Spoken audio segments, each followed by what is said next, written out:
नमस्ते, आदाब, सत श्री अकाल। Welcome in my YouTube channel शिक्षा क्रांति। शिक्षा क्रांति यूट्यूब चैनल में आपका हार्दिक स्वागत है बच्चों। उम्मीद करता हूँ कि शिक्षा क्रांति फैमिली बहुत अच्छी होगी। अभी पहले एक वीडियो आया है जिसमें अपन लेटेस्ट पेपर पैटर्न के बारे में अपन ने डिस्कस किया था। तो बच्चों आज 10th क्लास साइंस का अपन फिजिक्स का चैप्टर इलेक्ट्रिसिटी को डिस्क्राइब करने जा रहे हैं। इलेक्ट्रिसिटी को अच्छी तरीके से अपन समझेंगे, ब्रीफ हिस्ट्री समझेंगे, उसके बाद जो छोटी मोटी डेफिनेशंस हैं उनको जानेंगे। ठीक है बच्चों, तो चैनल पे नए हैं तो चैनल को सब्सक्राइब कर लीजिए, जिससे कि आपको आगे आने वाले समय में अच्छे अच्छे वीडियो मिलते रहें। तो बच्चों इलेक्ट्रिसिटी की जैसे मैं बात करूं,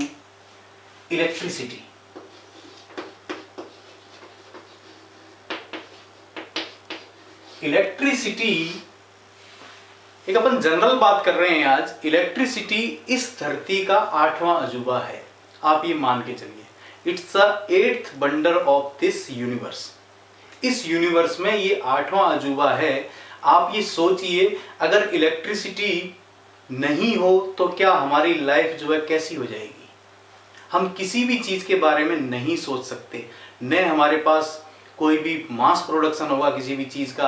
हमारी एक तरह से जैसे अभी जैसे करंट सिनेरियो में अगर आधे घंटे का भी पावर कट हो जाता है, अभी मुंबई में 1-1.5 घंटे का पावर कट हुआ था, आपने देखा होगा लोगों ने किस तरह से ट्रेंड कर दिया था ट्विटर के ऊपर।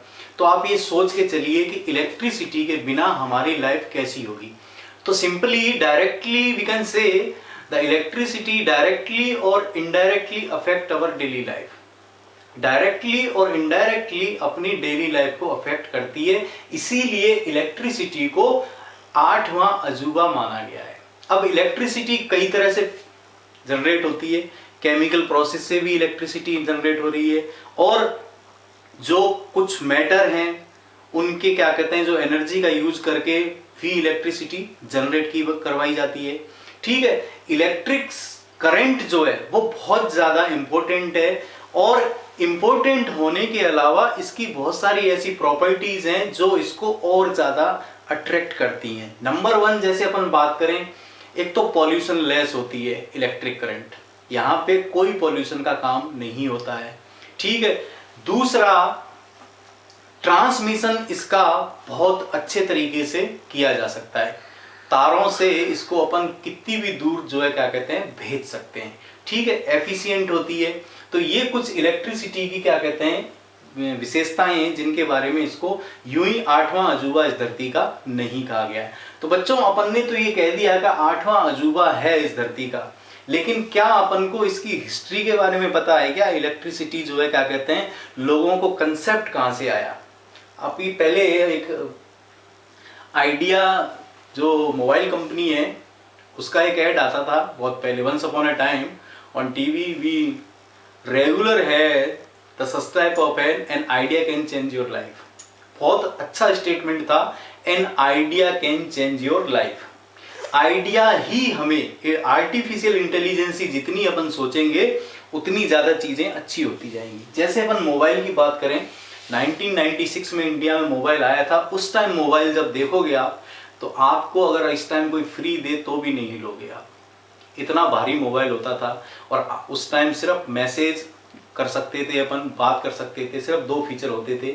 और आज आप देखिए मोबाइल में, तो वो एक आइडिया आया ना, आइडिया से आज मोबाइल कहां से कहां पहुंच गया है। तो आइडिया जनरेट हुए इलेक्ट्रिसिटी को लेकर। लेकिन इसकी ब्रीफ हिस्ट्री के बारे में बात करें तो ब्रीफ हिस्ट्री कहां से आई इलेक्ट्रिसिटी जनरेशन के लिए, लोगों ने कहां से सोचना शुरू किया। तो शुरुआत में जैसे इसकी हिस्ट्री के बारे में अपन जानेंगे। पहले हिस्ट्री, हर चीज की कोई ना कोई हिस्ट्री होती है। इलेक्ट्रिसिटी की हिस्ट्री की जैसे बात करें तो ग्रीस ये कंट्री है, इस कंट्री में थेल्स ऑफ मिलेटस, ये एक वहां के उस ग्रीस कंट्री में 7 वाइज मैन थे। 7 जो है चतुर लोगों को उन्होंने कर रखा होगा, 7 लोगों का एक ग्रुप था, उनमें से ये था। इसने क्या नोट किया कि एम्बर, अब ये एम्बर क्या होता है ये भी मैं बता दूं।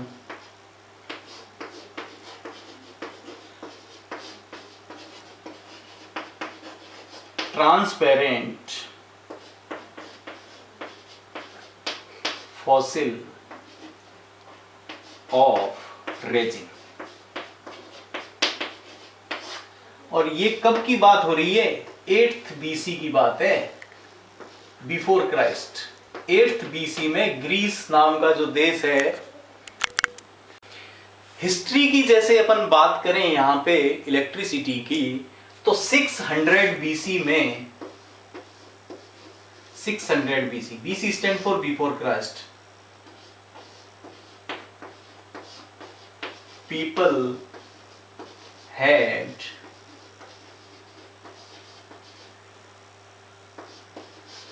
knowledge of attractive power of ember। 600 BC में लोगों को यह पता था कि एम्बर में अट्रैक्शन की प्रॉपर्टी होती है। अब दिमाग में आपके ये क्वेश्चन आ रहा होगा कि सर एम्बर क्या होता है? तो एम्बर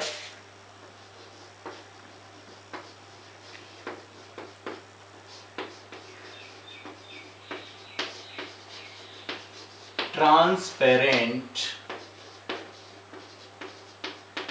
फॉसिल रेजिन, इसको एम्बर बोलते हैं, ट्रांसपेरेंट फॉसिल रेजिन। किसमिस, फॉसिल रेजिन बोले तो किसमिस का कोई ट्रांसपेरेंट जो है फॉसिल मिला, उसको इन्होंने क्या बोल दिया? एम्बर। और लोगों को ये नॉलेज था उस टाइम 600 BC में कि इस चीज के अंदर क्या होता है? अट्रैक्टिव पावर होता है। ठीक है बच्चों, अब 40 साल बाद BC एक व्यक्ति आया, थेल्स ऑफ मिलेटस। ये क्या था? ग्रीस का था, और 7 वाइज मैन में से एक था। ग्रीस में कोई व्यवस्था रही होगी उस टाइम, 7 कोई इन लोगों ने बना रखे होंगे कि भाई 7 चतुर लोग हैं, उनमें से एक थेल्स ऑफ मिलेटस भी था। इस थेल्स ऑफ मिलेटस ने क्या कहा कि amber has a attractive property, it can attract any other thing. ये एम्बर जो है किसी भी दूसरी चीज को क्या कर सकता है? अट्रैक्ट कर सकता है। ठीक है, इसने क्या किया? एम्बर को किसी चीज से रब किया, कोई भी चीज ली होगी उस टाइम, रब करने पे इसमें उसने क्या फील किया? अट्रैक्शन फील किया। जैसे अपने दोनों हाथ हैं, इनको दोनों को अपन अगर पास पास लाएं तो अपन को ये फील होता है कि एक दूसरे को क्या कर रहे हैं? अट्रैक्ट कर रहे हैं। तो थेल्स ऑफ मिलेटस ये ग्रीस में 7th वाइजमैन में से एक था। उसने क्या कर दिया? इसको अट्रैक्ट, रब किया एम्बर को। रब करने पे इसके अंदर अट्रैक्शन पावर आई। अट्रैक्शन पावर आई तो और इसने कह दिया कि भैया एम्बर में अट्रैक्टिंग पावर होती है। अब बात आ रही है, ये तो चलो कुछ एंसेंट बात चल रही थी। इसके बाद 16th century CB, 16th century में बच्चों हिस्ट्री जानना बहुत जरूरी है। चैप्टर कराना बहुत बड़ी बात नहीं है, चैप्टर बहुत कोई ज्यादा लंबा चौड़ा भी नहीं है। कोविड-19 की वजह से बहुत सारी चीजें जो है क्या हो चुकी हैं? डिलीट हो चुकी हैं। लेकिन अपन को ब्रीफ हिस्ट्री आनी चाहिए, उसके बाद अपन स्टार्ट करेंगे इसको। 16th सेंचुरी, 16th सेंचुरी में एक व्यक्ति और आया, गिलबर्ट। 1540 to 1603। इस गिलबर्ट ने क्या कहा? इस गिलबर्ट ने ये कहा कि एम्बर के अलावा और भी चीजें जो है क्या कहते हैं? अट्रैक्शन पावर दिखाती हैं। एम्बर ही नहीं, बहुत सारी चीजें हैं जो अट्रैक्शन पावर दिखाती हैं। तो लोगों को और आइडिया आते गए। सिंपल सा फंडा है, आइडिया के ऊपर ही चल रहा था सारा कुछ। आइडिया जैसे जैसे आते गए, और आइडिया कब आते हैं? आलोचनाएं कब होती हैं? जब एक चीज रखी जाती है, उसके बाद ही अपन उसके ऊपर फीडबैक दे सकते हैं कि अच्छी है या गलत है। तो आइडिया आ रहे थे, पहले तो बोल दिया एम्बर अट्रैक्टिव पावर दिखाता है। गिलबर्ट ने कह दिया कि एम्बर के अलावा और भी बहुत सारी चीजें हैं जो अट्रैक्टिव पावर दिखाती हैं। ठीक है, गिलबर्ट के पास बेंजामिन फ्रैंकलिन आए। बेंजामिन फ्रैंकलिन ने क्या कहा भैया? इन्होंने कहा कि 2 तरह की इलेक्ट्रिसिटी है, पॉजिटिवली चार्ज इलेक्ट्रिसिटी और निगेटिवली चार्ज इलेक्ट्रिसिटी। जब रब करेंगे तो रब करने पे जो चीज जिस पे रब की जाएगी वो पॉजिटिवली चार्ज होगा, और जो रब करवाई जा रही है किसी चीज की, जैसे सिल्क का अपन कोई कपड़ा लें और उसको ग्लास रॉड से रब करें तो ग्लास रॉड क्या हो जाएगी, पॉजिटिवली चार्ज हो जाएगी, और सिल्क जो है नेगेटिवली चार्ज होगा। तो इसमें फ्रैंकलिन ने क्या कह दिया कि आपकी इलेक्ट्रिसिटी दो तरह की है, पॉजिटिवली चार्ज और निगेटिवली चार्ज। ये कुछ ब्रीफ हिस्ट्री थी किसके बारे में, इलेक्ट्रिक जो डिस्कवरीज हुई हैं अब तक उसके बारे में। इसके बाद बात करते हैं बच्चों डायरेक्ट अपन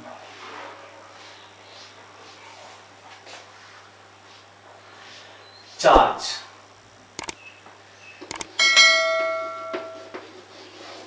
चार्ज क्या होता है, ये क्या है, fundamental particle of metal. Metal का फंडामेंटल पार्टिकल होता है चार्ज। दो तरह के होते हैं, एक होता है पॉजिटिव और दूसरा होता है निगेटिव। पॉजिटिव कब बनता है, by losing of electron, cation जो है, और ये कब बनेगा, by accepting of electron. Electron को जब एक्सेप्ट किया जाएगा, जैसे ग्लास रॉड को सिल्क के कपड़े के साथ रब करते हैं तो रब करने से ग्लास रॉड के जो इलेक्ट्रॉन है वो किसकी तरफ आ जाएंगे, सिल्क क्लॉथ पे आए, तो ग्लास रॉड कैसी होगी, पॉजिटिवली चार्ज हो गई, और सिल्क क्लॉथ जो है वो कैसा हो गया, निगेटिवली चार्ज। चार्ज कितने तरह के होते हैं, दो तरह के होते हैं। चार्ज को डिफाइन कैसे कर सकते हैं अपन, फंडामेंटल प्रॉपर्टी या fundamental particle of matter. Fundamental particle की जगह अपन इसको क्या लिख लें, प्रॉपर्टी लिख लें तो ज्यादा अच्छा रहेगा। Fundamental property of matter is called charge. Charge दो तरह के हैं इस धरती पे। अब बच्चों कई बार आपसे, दो तरह के चार्ज हैं इस धरती पे। पहले तो चार्ज को डिफाइन अपन ने कर दिया था, fundamental property of matter is called charge. Matter is charge is further classified in two categories, positive charge and negative charge. Positive charge हमेशा कब अराइज होगा, bye losing of electron, and negative charge आपका कब arise होगा, bye accepting of electron. जैसे अपन किसी glass rod को silk के क्लॉथ के साथ रब करते हैं तो ग्लास रॉड क्या करेगी, इलेक्ट्रॉन रिलीज कर देगी। इलेक्ट्रॉन रिलीज करेगी means it acquire positive charge, और सिल्क जो है उस इलेक्ट्रॉन को एक्सेप्ट करेगा तो क्या हो जाएगा, वो नेगेटिव चार्ज हो जाएगा। अब जैसे बात आती है, आपसे कोई पूछ ले बच्चों कि आपने इलेक्ट्रॉन को देखा है क्या कहीं मार्केट में या बस में, ट्रेन में, किसी गाड़ी में जाते हुए कोई आपसे कहे कि मैं इलेक्ट्रॉन हूँ, मैं प्रोटॉन हूँ, ऐसा कहीं सुना है क्या आपने? बहुत सारे ऐसे क्वेश्चंस आपसे पूछ सकता है कोई भी, भैया इलेक्ट्रॉन कहाँ मिलेगा, कैसे मिलेगा? तो सिंपल सा इसका एक ही जवाब है, इलेक्ट्रॉन का एग्जिस्टेंस तभी है जब चार्ज है तो इलेक्ट्रॉन है, चार्ज नहीं है तो इलेक्ट्रॉन नहीं है। हमें मालूम है कि इलेक्ट्रॉन के ऊपर नेगेटिव चार्ज होता है और प्रोटॉन के ऊपर पॉजिटिव चार्ज होता है। तो अपन सिंपली कोई भी व्यक्ति अगर आपसे पूछता है, when I was studying in 9th class then a uncle who used to come visited my house, suddenly they asked me electron होता है क्या? तो उस टाइम तो मेरा दिमाग घूम गया कि क्या पूछ लिया, मैं क्या जवाब दूं। मुझे उस टाइम उसका जवाब नहीं आया। 9th क्लास की बात है, और ये 9th क्लास में कब था, जब 95 में 9th क्लास में था, तो मुझे जवाब नहीं आया। तो उन अंकल ने मुझे बताया कि कोई भी अगर पूछे इलेक्ट्रॉन है या प्रोटॉन है तो सीधा सा जवाब है, अगर चार्ज है तो इलेक्ट्रॉन है, चार्ज नहीं है तो न तो इलेक्ट्रॉन है न प्रोटॉन है, क्योंकि इलेक्ट्रॉन के ऊपर नेगेटिव चार्ज होता है और प्रोटॉन के ऊपर पॉजिटिव चार्ज होता है। बच्चों आपको पता चल गया होगा चार्ज के बारे में। चार्ज क्या है, fundamental property of matter sorry, it is further classified in two categories, is two type, positive charge and negative charge. Positive कब बनेगा, by losing of electron. Negative कब बनेगा, बाई एक्सेप्टिंग ऑफ इलेक्ट्रॉन। जैसे glass rod को silk cloth के साथ अपन रब करवाते हैं तो ग्लास रॉड क्या करेगी, इलेक्ट्रॉन रिलीज करेगी, then it acquire positive charge, and silk cloth accept electron and it acquire negative charge. ये था चार्ज के बारे में। अब बात करते हैं प्रॉपर्टीज ऑफ चार्ज। चार्ज की प्रॉपर्टीज क्या क्या होती हैं बच्चों, ठीक है, definition. Now we are going to discuss the properties of charge. Properties of charge, charge की कौन कौन सी प्रॉपर्टीज होती हैं?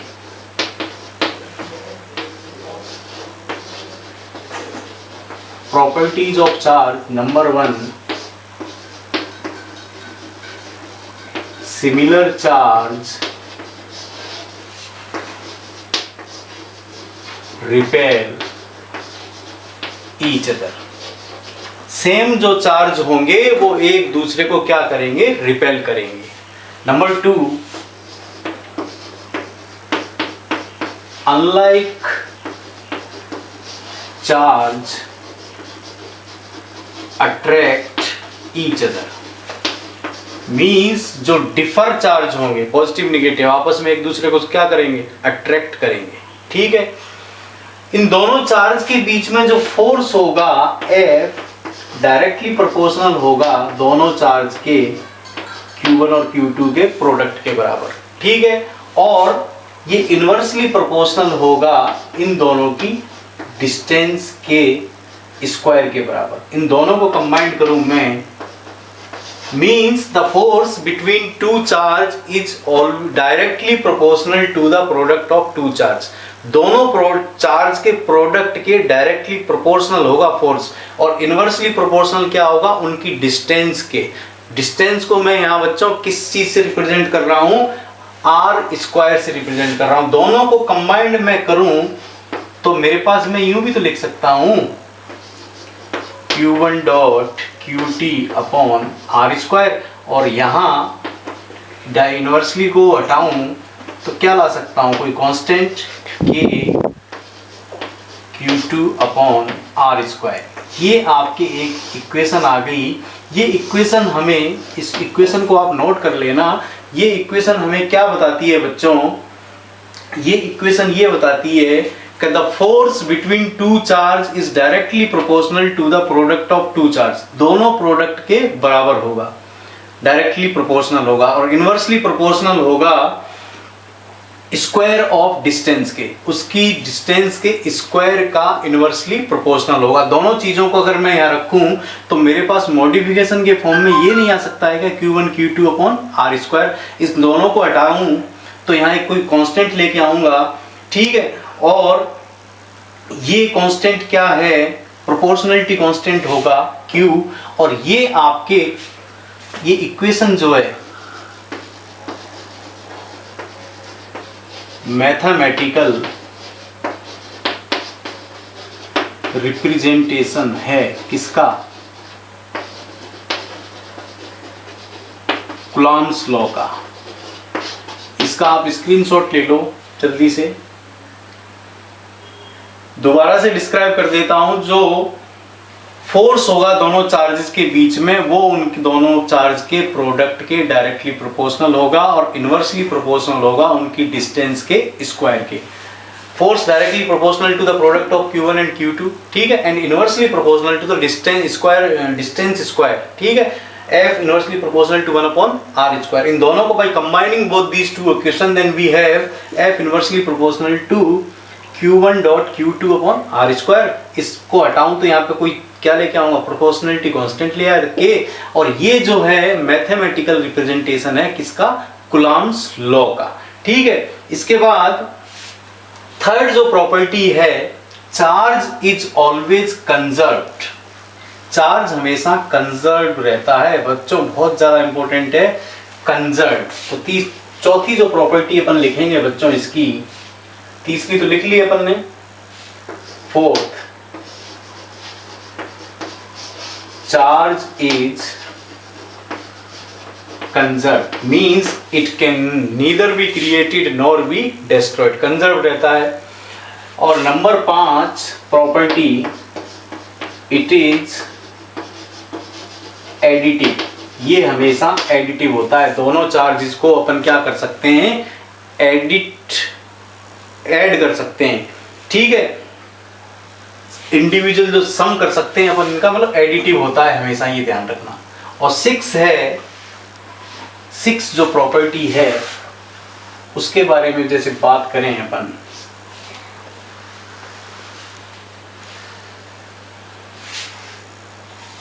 सिक्स प्रॉपर्टी है, charge is quantized and quantum of charge is equal to N electron. अब बच्चों आपके दिमाग में ये आ रहा होगा कि सर ये क्वांटाइज्ड क्या चीज होती है। तो क्वांटाइज्ड का मतलब है minimum charge which is capable of free existence. Quantized, यहां क्वांटाइज्ड को मैं लिख सकता हूं quantized minimum charge which is capable of free existence।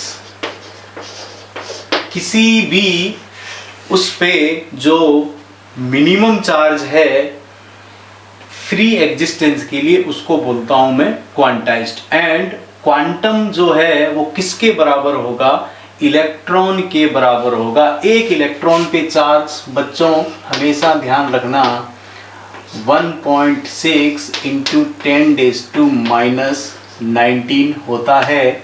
ठीक है, ये आप हमेशा ध्यान रखना। 1 इलेक्ट्रॉन पे चार्ज कितना है 1.6 10⁻19 कूलाम, CULAMB। और यहाँ एक मैथमेटिकल रिप्रेजेंटेशन भी लिख सकते हैं Q = NE। N बराबर 1 2 positive negative and so on. And E बराबर क्या है आपके चार्ज ऑन इलेक्ट्रॉन। तो ये बच्चों कुछ चार्ज की प्रॉपर्टी थी, 6 प्रॉपर्टी हैं जो अपन ने यहाँ पे डिस्क्राइब की हैं। इसके बाद आता है नेक्स्ट चीज जो इलेक्ट्रिसिटी से ही रिलेटेड है। इसका जल्दी से आप स्क्रीनशॉट ले लो। एक बार मैं दोबारा इसको डिस्क्राइब कर देता हूँ 6 प्रॉपर्टी को। Charge is quantized. क्वांटाइज्ड का मीनिंग होता है minimum charge which is capable of free existence. The minimum charge which is capable of free existence is called quantized, and the quantum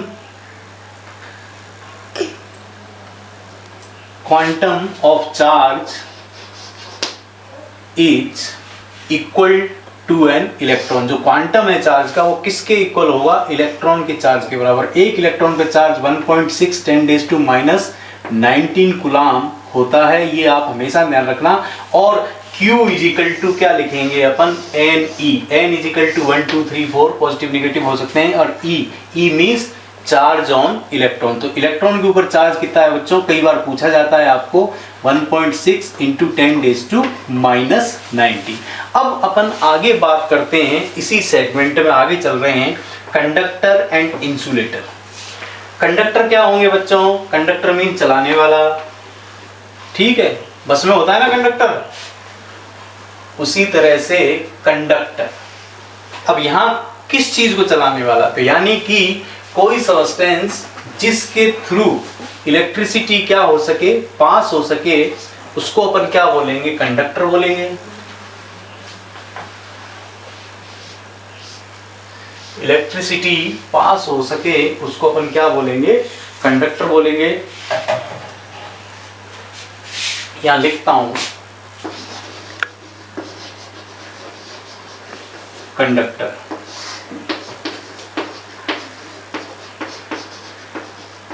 Substance in which charge can easily pass। कोई substance जिससे charge पे आए, आसानी से पास हो सके, उसको क्या बोलेंगे अपन, कंडक्टर बोलेंगे। और इसका जस्ट अपोजिट क्या हो जाएगा, insulator. The substance in which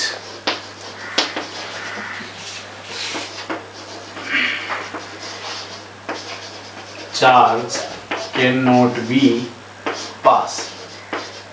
लकड़ी हुई, प्लास्टिक हुआ, ये सारे इंसुलेटर हैं। मेटल्स हुए, और भी जो चीज़ें हैं, एलॉय हुए, सारे क्या हैं, कंडक्टर हैं। ठीक है बच्चों, इसके बाद बात करते हैं अपन इलेक्ट्रिक करंट की। अब अपना जो है चैप्टर यहाँ से स्टार्ट हो चुका है, इलेक्ट्रिक करंट। इलेक्ट्रिक करंट, अब करंट माने क्या होता है? देखो, वाटर करंट, वाटर करंट क्या है भैया? Water current, flow of water. Air current, flow of air. तो इलेक्ट्रिक करंट क्या होगा? Flow of charge. Electric current, इसको अपन यूं लिख सकते हैं, ordered motion of charge called electric current. ठीक है, ordered motion of charge is called electric current. एक डेफिनेशन ये है। दूसरी डेफिनेशन क्या होती है? फर्स्ट डेफिनेशन ये हो गई। दूसरी definition, rate of flow of charge called electric current and electric current denoted by I. Rate of flow of charge is called electric current. Electric current is denoted by I. So आगे इधर ऊपर लिख रहा हूं, I is equal to Q upon T. Q means मेरा है charge और T means क्या है? टाइम। यानी कि rate of flow of charge is called electric current. It is always denoted by I. अब इसको बदमाशी अपन करें, इसको तो मैं हटा देता हूं, आप स्क्रीनशॉट ले लो। इसको हटाते हैं। देखो, अब यहां थोड़ी बदमाशी करूं मैं इसी इक्वेशन में। Rate of flow of charge is called electric current. Electric current is denoted by I and we have I is equal to Q upon T. Q stand for charge and T stand for time. Q, इसको अपन और भी लिख सकते हैं। Q का unit होगी coulomb और टाइम किस में लेंगे अपन? सेकंड में। ठीक है, ये अपन बाद की बात है, बाद में भी थोड़ी देर में आएगा। अब यहाँ थोड़ी बदमाशी करूं तो बच्चों Q is equal to I into T भी आ सकता है। Q स्टैंड फॉर क्या है आपके? Charge. I means electric current into time, ये भी अपन लिख सकते हैं। ठीक है, अब इसकी यूनिट, इसकी करंट की जो यूनिट है वो एम्पियर में दी जाती है। I is equal to Q upon T। 1 ampere means क्या होगा? 1 coulomb charge pass in 1 second. तो 1 ampere is equal to coulomb per second. 1 ampere is equal to क्या हो गया बच्चों? Coulomb per second. और स्टेटमेंट के फॉर्म में भी अपन 1 एम्पियर को क्या कह सकते हैं? If 1 coulomb of charge flow in 1 second, 1 coulomb of charge flow in 1 second, then it is called 1 ampere. इसकी स्मॉल यूनिट्स भी हैं, जैसे मिली एम्पियर और micro ampere. Milli ampere, milli ampere 1 MA is equal to 10⁻³ A और 1 micro ampere is equal to 10⁻⁶ A। ये इसकी दोनों क्या हैं? छोटी यूनिट्स हैं। तो एम्पियर आपको समझ में आया। चार्ज पहले इलेक्ट्रिक करंट अपन पहले डिस्क्राइब कर चुके हैं। इलेक्ट्रिक करंट क्या है? Rate of flow of charge is equal to electric current and it is denoted by I is equal to Q upon T। Q charge upon time. इसको अपन और बदमाशी करें तो Q इजिकल टू क्या आ जाएगा, I इंटू टी। Q क्या है यहाँ पे, चार्ज है, इलेक्ट्रिक करंट इन टाइम। ठीक है, इसकी यूनिट क्या होती है बच्चों, एम्पियर होती है। और ये एम्पियर जो है क्या कहते हैं, एंड्रे मेरी एम्पियर, एक फ्रांसीसी साइंटिस्ट था, उसके नाम पे दी गई है इसकी यूनिट। तो 1 एम्पियर इज इक्वल टू क्या होगा, 1 coulomb upon 1 second. Means 1 coulomb charge pass हो कब, 1 सेकेंड के अंदर, तब अपन उसको क्या बोलेंगे, 1 एम्पियर बोलेंगे। ठीक है, और इसकी छोटी यूनिट्स मिली एम्पियर है और micro ampere. 1 milli ampere is always equal to 10⁻³ ampere और 1 micro ampere is equal to 10⁻⁶ ampere. ठीक है बच्चों, इसी तरह से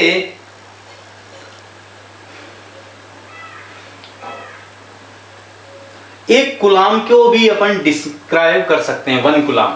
इसको मैं उठाऊं, ये तो आप इसका स्क्रीनशॉट ले लो जल्दी से। 1 कूलम चार्ज, 1 कूलम चार्ज क्या होगा, when 1 ampere current flow in 1 second, 1 ampere current flow in 1 second is called 1 coulomb. ठीक है, तो यहाँ इसको हटा देता हूं मैं, आप स्क्रीनशॉट ले लो। हटाने के बाद यहाँ पे क्या कर सकता हूं मैं, 1 कूलम को भी डिफाइन कर सकता हूं। यहाँ 1 कूलम इज इक्वल टू क्या होगा, 1Q is equal to 1A into 1 second. Means 1 ampere current flow in 1 second. 1 second में 1 एम्पियर करंट अगर फ्लो हो रहा है, then it is called 1 coulomb. तो बच्चों, ये आज इंट्रोडक्शन था इलेक्ट्रिक करंट के बारे में। ठीक है, चार्ज के बारे में अपन ने यहाँ पे जाना, चार्ज क्या होते हैं, उनकी प्रॉपर्टीज क्या होती हैं, इलेक्ट्रिक करंट के बारे में जाना, उसकी यूनिट्स के बारे में जाना, और उसकी जो छोटी यूनिट्स हैं मिली एम्पियर और माइक्रो एम्पियर के बारे में भी जाना। नेक्स्ट जो पार्ट आएगा उसमें अपन आगे बात करेंगे। ठीक है, चैनल पे नए हैं तो चैनल को ज़्यादा से ज़्यादा सब्सक्राइब करें और शेयर करें, ताकि आपका मोटिवेशन ही है जो मेरे को क्या कहते हैं, मैं आपको ऑनलाइन लेके आता हूँ इस तरह की वीडियो। ठीक है, तो चैनल पे नए हैं तो चैनल को सब्सक्राइब करें। Thank you.